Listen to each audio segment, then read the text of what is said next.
Peace and positive energy, you beautiful, brilliant souls. I miss you guys. I know it's been a minute since I did a sincere moment. I tell you, when I feel it, I follow it, and sometimes I just don't feel it. But today I feel it. I want to thank everybody who has inspired me, who has encouraged me, who, accept me as I am, and receives the message, because that's what it's really about, and it's not even about changing anybody's mind. It's really, I'm just here to being used as a vessel to give you a message that, prayerfully can expand you and can encourage you to seek your own truth, and to align with that divinity that dwells within you. You know what I mean? So, thank you for everybody who shares my link. Thank you to everyone that subscribes to my YouTube channel. Thank you to everyone who just shows me love and gives me hugs, and I receive that. I receive that. What I wanted to talk to you today about was the fact that we make so many sacrifices for our suffering, and what I mean by that is that we can be in a space of suffering, some deep pain and suffering, right?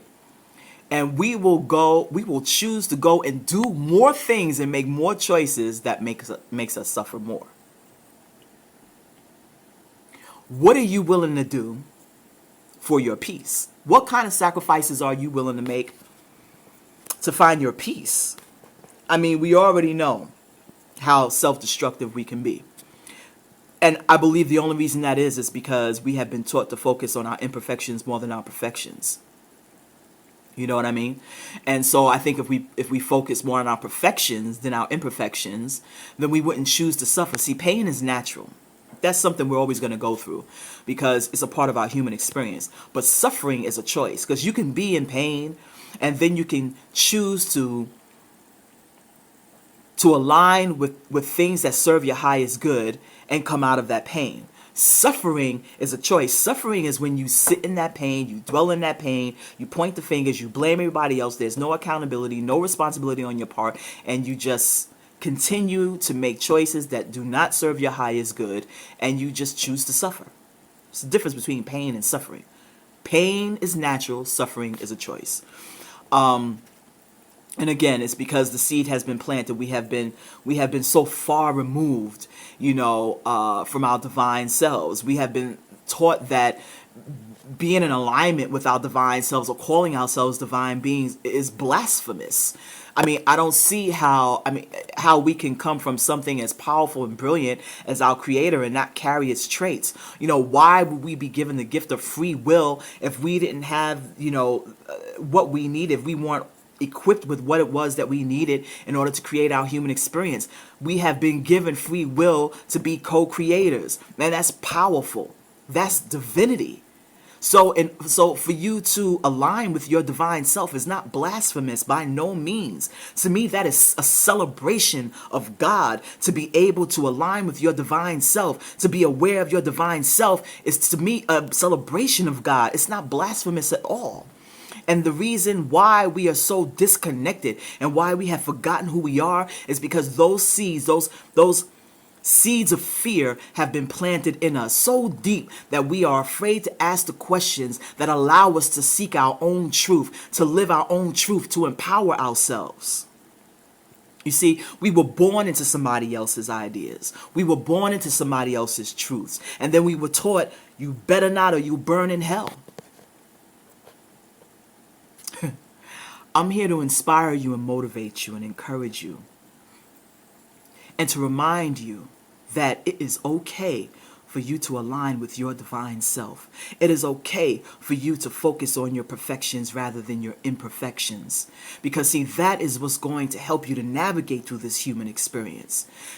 This will allow you to make the sacrifices that you need to make for your peace and not to contribute more and more and more things to your suffering. What are you willing to do for your peace?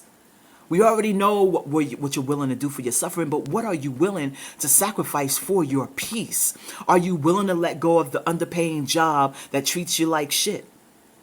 Are you willing to let go of the relationship that is toxic?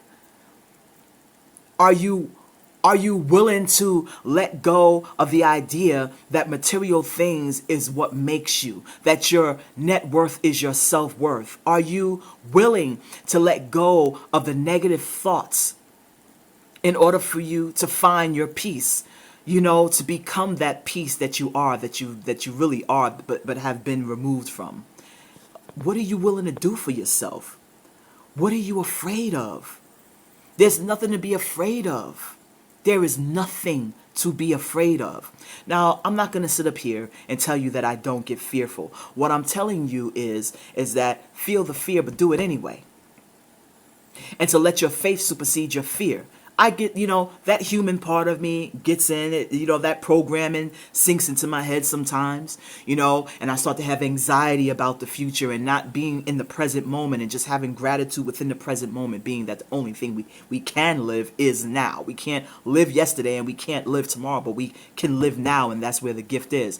And the programming is real, and we tend to forget that at times, and we start to have all this anxiety, and it happens to me sometimes. I get anxiety about what's going to happen in the future. I used to have really, really bad death anxiety, which I think is a past life thing,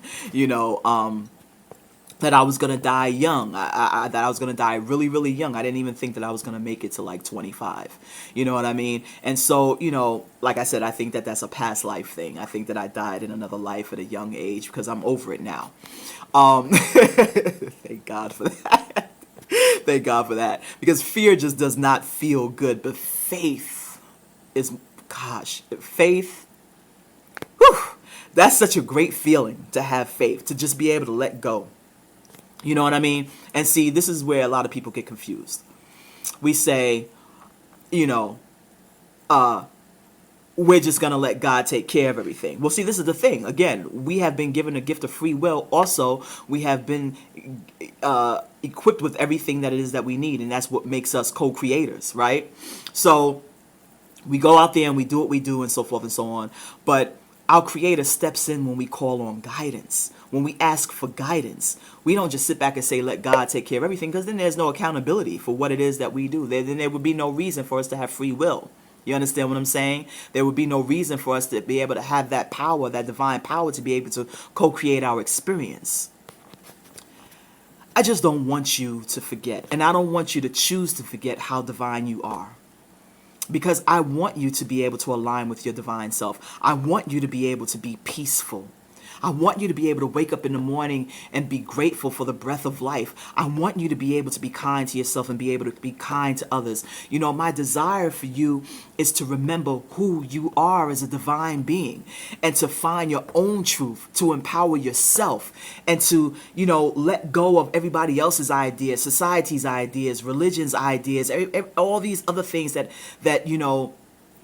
were ready for us when we already got here, that stopped us from being able to have an individual, authentic, and real and a relationship with our Creator. So I just want to encourage you with that. I really just, my desire for you is just to be at peace and be happy and know that you're brilliant, and know that you're beautiful, and know that you're divine, and then act from that.